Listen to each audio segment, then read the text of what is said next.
आजमगढ़ के रौनापाड़ थाना क्षेत्र के पलिया गांव में एक बार फिर से राजनीतिक मजमा जुटा।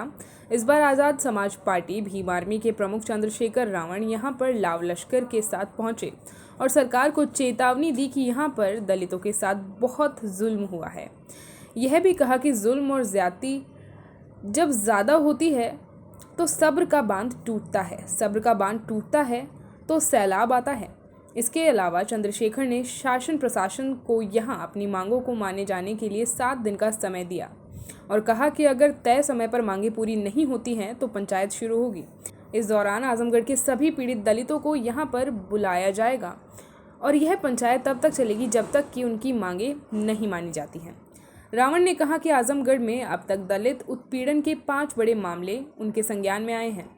इसमें पलिया, चांदपट्टी, मुढ़हर, गोधरा और इसके पहले प्रधान सत्यमेव जयते की हत्या का है, जिसमें वह खुद यहां पर आ चुके हैं। पलिया में जो हुआ वह सहन योग्य नहीं है। जिस प्रकार से प्रशासन के अधिकारियों ने यहां पर महिलाओं और बच्चों को भी नहीं छोड़ा, उनको बेरहमी से पीटा गया, उनके अनाज में जहर मिलाया, शीशे के टुकड़े मिलाए। चंद्रशेखर ने कहा कि जब भी कोई दलित आगे बढ़ता है तो उसको रोकने के लिए राजनीतिक व सामाजिक से शिकंजा कसना शुरू हो जाता है।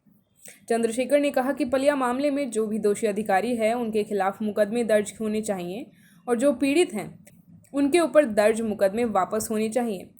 अगर दर्ज मुकदमे वापस नहीं होंगे तो खुद चंद्रशेखर का नाम भी मुकदमे में शामिल किया जाना चाहिए और देखेंगे कि इनकी जेल कितनी बड़ी है। जहां तक बहू बेटियों से गलत व्यवहार की बात है तो यह बर्दाश्त नहीं करेंगे। वह किसी भी वर्ग की बहू बेटियों को गलत नहीं बोलते हैं तो सहेंगे भी नहीं। इसके बाद भी नहीं कोई माना तो उनकी 7 पीढ़ियों को याद दिला देंगे। चंद्रशेखर रावण ने पलिया में जो तोड़फोड़ हुई उस पर पीड़ितों के लिए 5 करोड़ का मुआवजा भी मांगा। महिलाओं के साथ उत्पीड़न, घर में लूटपाट और ऐसी घिनौनी हरकतें हुई है। सारे राजनीतिक दल भी आए, अभी तक न्याय नहीं मिला। आप आए हैं क्या? ये न्याय इसलिए नहीं मिला क्योंकि ज़्यादा प्रयास नहीं हुआ। जो आदमी यहाँ अपनी जिम्मेदारी अदा करके चला गया। हम लोग जिस दिन से ये आंदोलन, जिस दिन से ये दुर्घटना हुई थी, हमारे लोग उस दिन से यहाँ हैं। लगातार वो आंदोलन भी करते हैं। प्रशासन के लोग झूठे भरोसे दिलाते हैं कि मैं खुद आया हूँ आज देखने के लिए कि क्या क्या सहा गया। तो जो क्रूरता, जो नाइंसाफी यहाँ हुई है, शायद ही उत्तर प्रदेश में कहीं हुई। और इस जिले में ये 5-6 घटनाएं जो है मेरे संज्ञान में है। एक चांदपट्टी का मामला है, यहाँ का एक मुढ़हर का मामला है, एक गोधरा का मामला है।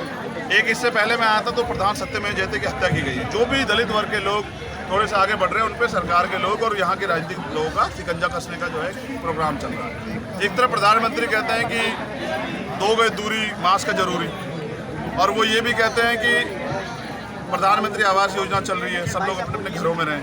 लेकिन यहाँ जिस तरह से हमारे घर तोड़ के और घर का सामान, गहने, पैसे, बहनों को मारपीट, उनके तनों से कपड़े छीन लिए गए, छोटे छोटे बच्चों के साथ मारपीट, अन्न में जो है कांच मिला दिया गया, आटे में जो है कोई केमिकल मिला दिया गया, ये क्या है? और ये भी बताया गया है कि कुछ लोगों को तो ये समझ के मारपीट के छोड़ दिया गया कि उनकी जान चली गई। ये जो पूरा सिस्टम है, इससे पता लगता है कि प्रशासन के लोगों ने जानबूझ के षड्यंत्र के थ्रू इस परिवार के साथ एक क्रूरता की है और न्याय दिलाने के लिए हमने प्रशासन को 7 दिन का समय दिया क्योंकि प्रधान जी आने उनसे बात नहीं हुई। फिर उसके बाद हम आजमगढ़ में एक बड़ी पंचायत करेंगे। जितने भी शोषित लोग हैं, जिनका घटनाएं हुई हैं, उन सबको साथ लेके हमारी मांग है कि उन अधिकारी, दोषी अधिकारी कर्मचारियों को मुकदमा से और जो झूठे मुकदमे प्रधान जी के परिवार पे किए गए उनमें जो है उन मुकदमे जो है वापस लिए जाए, वरना उनमें हमारा भी नाम लिया जाए। हम देखेंगे यहाँ की कितनी जेल बड़ी है, हमारा भी नाम ऐड किया जाए 120 में। हम यहीं से उस दिन प्रधान जी के साथ हमें भी जेल भेजा जाए। और तीसरा, जो आर्थिक नुकसान हुआ, जो मेरे आकलन में लगभग 5 करोड़ रुपए का 5 करोड़ रुपए का मुआवजा जो है इस परिवार को दिया जाए। अगर सरकार ये नहीं करती है तो मैं समझता हूँ कि सरकार जो है ना, सरकार तो पहले से ही, क्योंकि इतने दिन से कोई नहीं आया सरकार का आदमी, तो वो दलित पिछड़ा मुस्लिम विरोधी तो पहले से ही थी। अब वो दलितों को ख़त्म करने का, उनको निपटाने का जो है ना काम करने लगी। हमें इस पर जो है गहनता सोचने की जरूरत है। तो हमारी पंचायत जो है 7 दिन के बाद हम लोग उसको पीसी कर कॉल करेंगे। मैं खुद रहूँगा उस पंचायत में और लाखों लोग जुटेंगे। पंचायत तब तक चलेगी जब तक हमारी मांगें पूरी होंगी। लेकिन ये जो यहाँ हुआ है दुर्भाग्यपूर्ण है और जिन अधिकारियों कर्मचारियों ने किया है, वो एक जो हमारी बहन द्वारा बताया गया कि छोटी जात की औरतें मजा लेने के लिए होती है। सर, सत्ता के लोग कह रहे हैं। अधिकारी को ये कहना चाहता हूँ कि ये चंद्रशेखर छोटी जात का जो बेटा है, ये भी आपके सामने है। इससे भी कभी मजा लीजिए, कभी आइए, मजा देंगे आपको। कैसे मजा दिया था, हमारे जूते बहुत जो, कभी आइए हम किसी की बहन बेटी को बुरा नहीं कहते, क्योंकि हमने ये सीखा नहीं हमारे महापुरुषों ने। लेकिन हाँ, अगर हमारी बहन बेटी पर कोई आंख उठाएगा तो ऐसा इलाज करेंगे कि उसके साथ पिट जाएगा।